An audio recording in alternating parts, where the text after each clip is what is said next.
Donnie and Dolly. The team is supported by ableauctions.ca. Closing your business? We can help. All of our guests today, including John Shannon, standing by. Brought to you by Passat Motors. Don't love your vehicle? Let Passat Motors help get you into one you do. There you go. Learn more at Passat Motors, BASANT Motors.com. Acronyms, that was the word I was looking for, not abbreviations. My apologies. Thanks to the anonymous listener, viewer who helped me out in the Delaney's OK Tire and Langley inbox. Yep. I don't know how I didn't remember that. Joined now by John Shannon, NHL analyst, co-host of the Bob McCown podcast. John, thanks for doing this. How are you? I'm great. Happy Friday. Thank you very much. Canucks beat the Blues 3-2 in overtime. Elias Pettersson, 3 points. He's seventh in the scoring race. You go back 82 games to last season. His numbers are outstanding. How much talk is he getting back east, John? None. And probably because of all the drama around the hockey team, and people have really taken to talk about the club as something of a bit of a soap opera as opposed to some of the quality hockey players that still play in Vancouver. Yeah. You know, I think those of us that follow them closely understand what a player Pettersson has been since he was drafted. I still remember that first year, how excited everybody was. And then the lull in the contract got a little bit in the way, but it's unfortunate because not everybody watches late games here. But he is something to behold, and has, in many ways, has proven the organization right. If the decision was that we're going to have a number one center, it's going to be Pettersson, not Horvat. Pettersson has really proved that even in the short term. We're seeing this here with Luke Schenn, John. Are you okay with this latest trend? Seems like every team that's contending is doing it, even if they're not contending. But are you okay with trade-related reasons? Well, if it doesn't affect the play of the hockey club, I think you can't argue with it.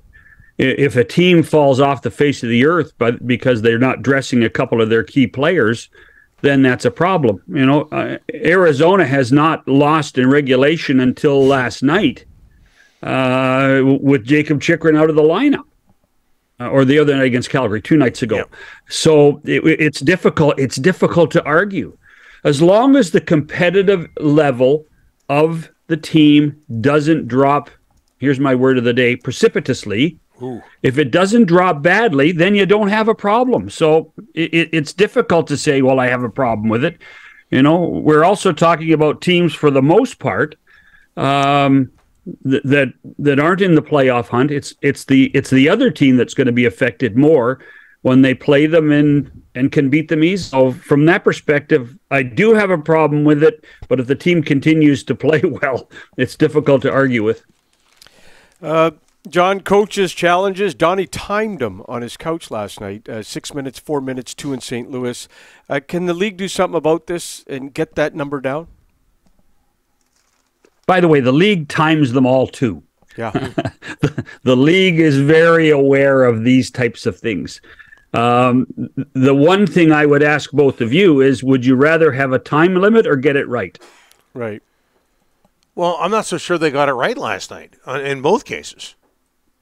Well, but that's very subjective, Donnie. Okay. Yeah. So the challenge becomes, and I think there's a couple of underlying stories too. The challenge becomes, the managers were warned about this, saying that we're going to drag this out, we're going to do it, but there's so much money at stake now.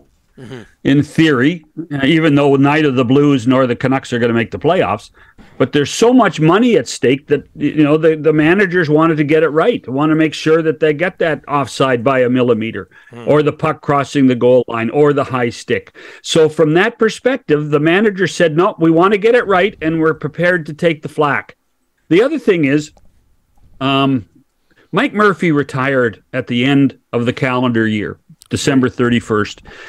And Mike Murphy ran the Situation Room, and he ran it very well. I think there's a bit of a learning curve, and this is not a knock at guys like Chris King and Rod Pasma, who are in there doing a marvelous job. I think there's a learning curve, and I think that they're taking their time as they prepare for the next person to take over that group. And they're trying to be a little more diligent right now. Do I think some of them are long? Yeah, some of them are long. And I just think that they're being overly cautious without the eyes and the wisdom of Mike Murphy around the room. John, we know that Jonathan Toews won't be traded out of Chicago, but boy, it's starting to heat up. The Patrick Kane maybe. Boy, that guy's a big part of that. 3 Stanley Cups. I mean, this is going to be one heck of an emotional trade if it happens. Yeah, I think it came close to happening already, and I think that something I think maybe we'll hear in the summer is how come he didn't end up being a Ranger and Tarasenko did. Did Chris Drury get to be impatient, or did Doug Armstrong sweeten the pot that much more? And I think you saw that with Patrick Kane, that he was disappointed that he wasn't a Ranger sooner than later. Now, he still may become a Ranger. Yeah. That's a fact. But at the same time, and I saw you talk about Chris Johnson's tweet about this weekend in California. So Pat Brisson is Pat Kane's agent. Yeah. And he was also involved with Patrick Marleau for so many years. And so the Hawks and the Sharks meet tomorrow night with the Marleau retirement night, and Brisson will be there. And Brisson and Kane and Taves, by the way, I think might end up being there too.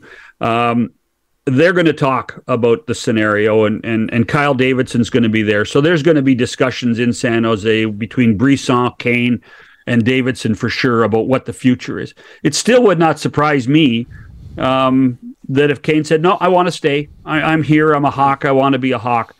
But at 34, he's still a great hockey player, and we've seen that the last 3 or 4 games, how he can be a catalyst to success. And I think there's a lot of teams that would covet him, not just the New York Rangers. Sticking with Chicago, 20 picks over the next 2 drafts. They have accumulated 9 picks in the first 2 rounds of the next 2 drafts. Do you admire the Blackhawks' focus right now on rebuilding? That's before a Kane trade. Well, yeah, I mean, they're certainly gone through the approach and the openness of a rebuild. I don't know if admire is the word I would ever use with anything the Blackhawks have done recently.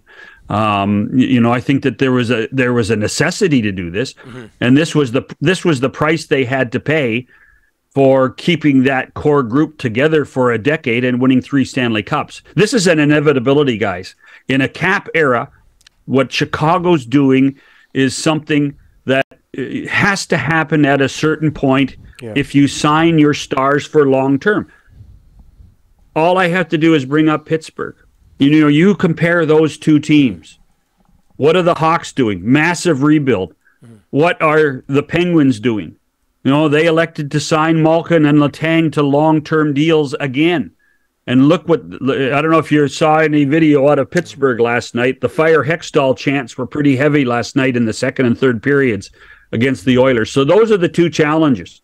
Either you pay loyalty and pay your big stars to stay around and try to put support around them, or you do the massive rebuild, one or the other. And it appears the massive rebuild might just be the way to go in the near future for a team like Chicago, as opposed to what Pittsburgh's doing. Fabulous, John. We'll talk to you next week. Thank you so much, sir. Have a great day, guys. Have a good weekend. You bet. John Shannon, NHL analyst, co-host of the Bob McCown podcast.